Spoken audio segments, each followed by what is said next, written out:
Shalom, jumpa kembali kita pada doa 10 malam.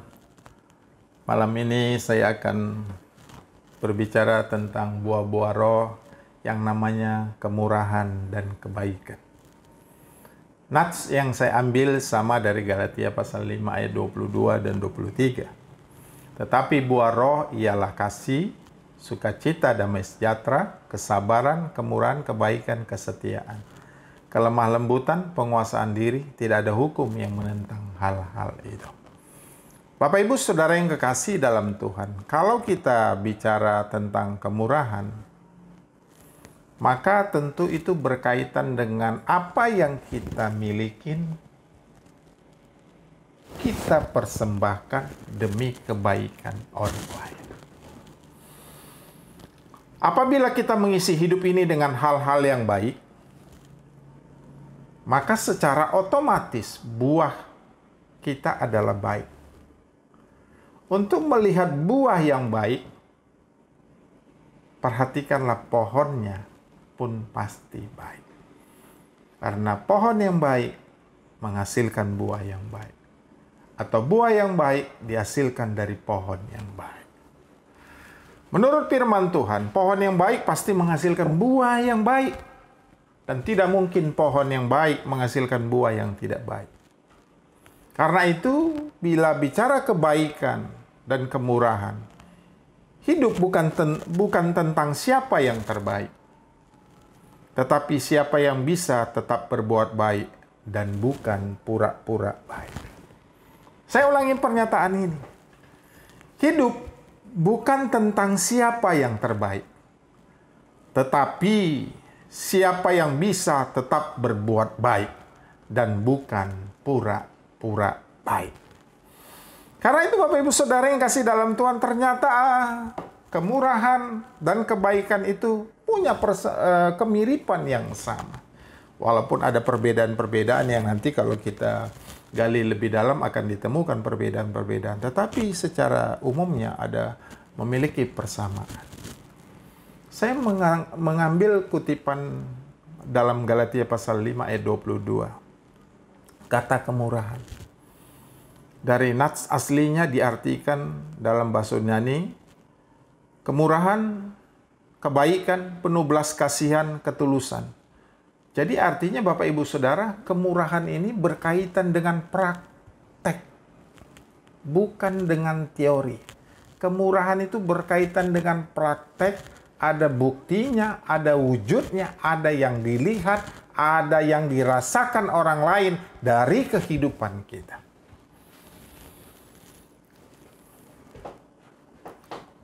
Kemurahan sebagai buah dari Roh Kudus,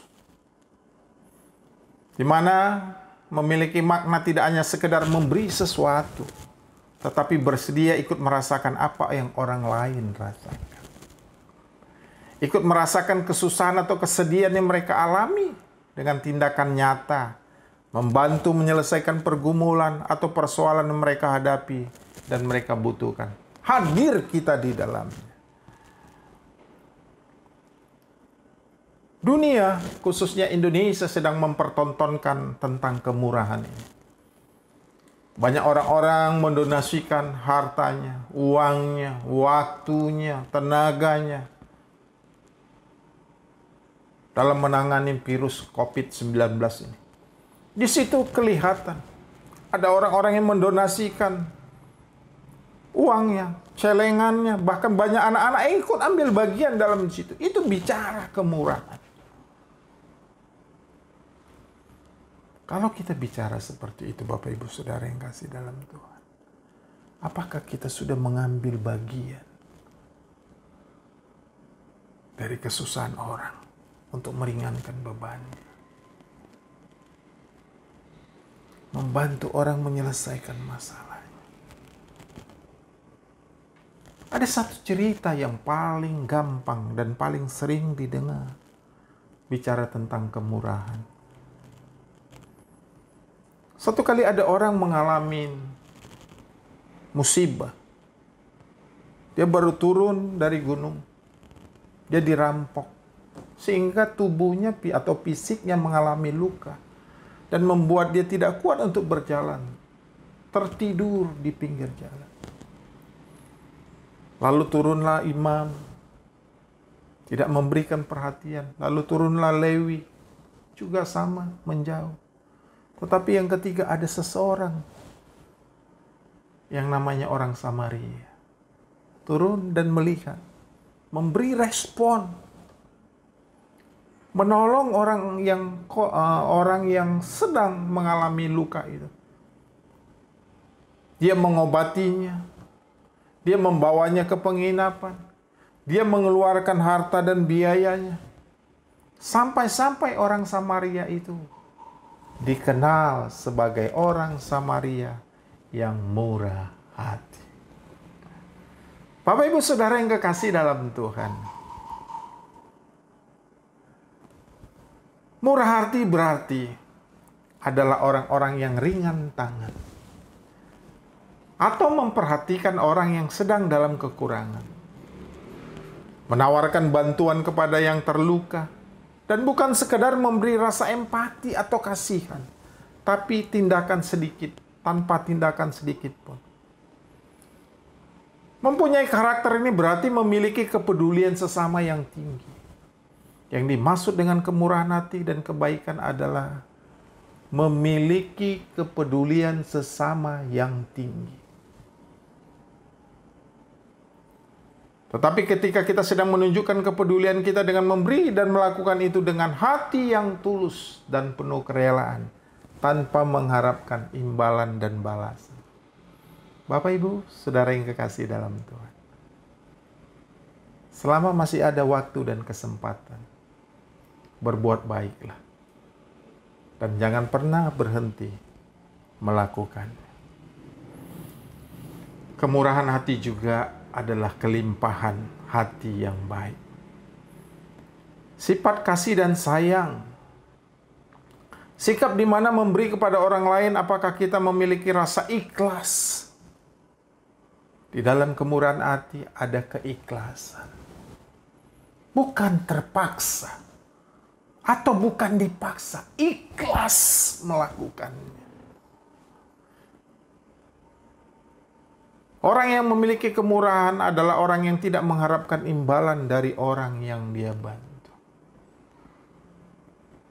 Tapi melakukannya dengan ikhlas. Tanpa memikirkan kembali. Ikhlas tanpa mengharap belas kasihan kembali. Ikhlas tanpa mengharap imbalan dari orang yang dibantu. Ikhlas.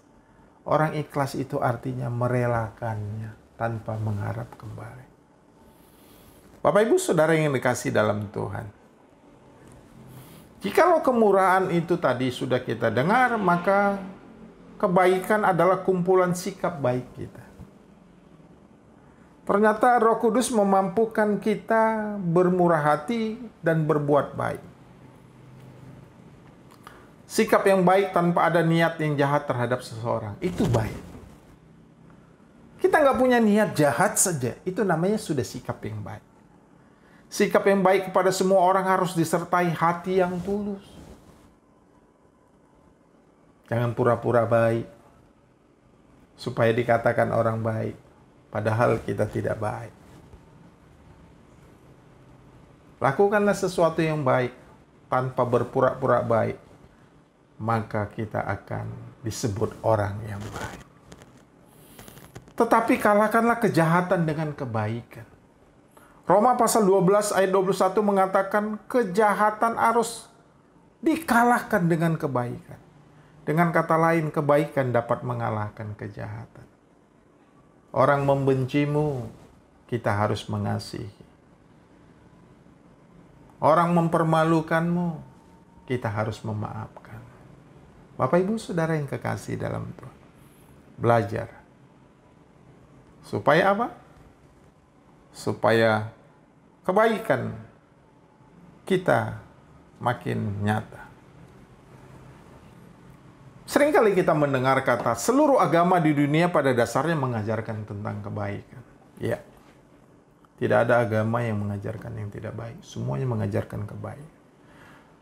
Tapi berbuat baik bukan sekedar anjuran. Berbuat baik bukan sekedar anjuran. Tapi berbuat baik adalah melainkan identitas setiap orang Kristen di tengah dunia ini. Saya ulangi lagi, berbuat baik bukan sekedar anjuran. Anjuran orang tua, anjuran pendeta, anjuran pemimpin, anjuran siapa saja. Bukan sekedar. Tapi berbuat baik adalah identitas setiap orang Kristen di tengah dunia ini. Karena itu Bapak Ibu Saudara yang kasih dalam Tuhan, teruslah berbuat baik. Karena kebaikan yang kita lakukan tidak akan pernah sia-sia. Kebaikan yang kita lakukan tidak akan pernah percuma.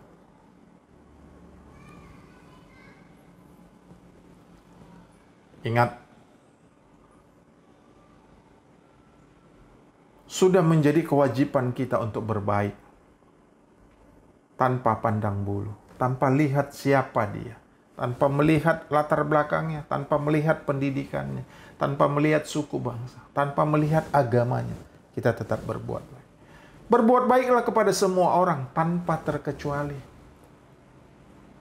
Saya mau berbuat baik karena saya orang Chinese, saya mau ngasih orang Chinese, saya orang Batak, mau ngasih orang Batak, orang Jawa. Bukan itu.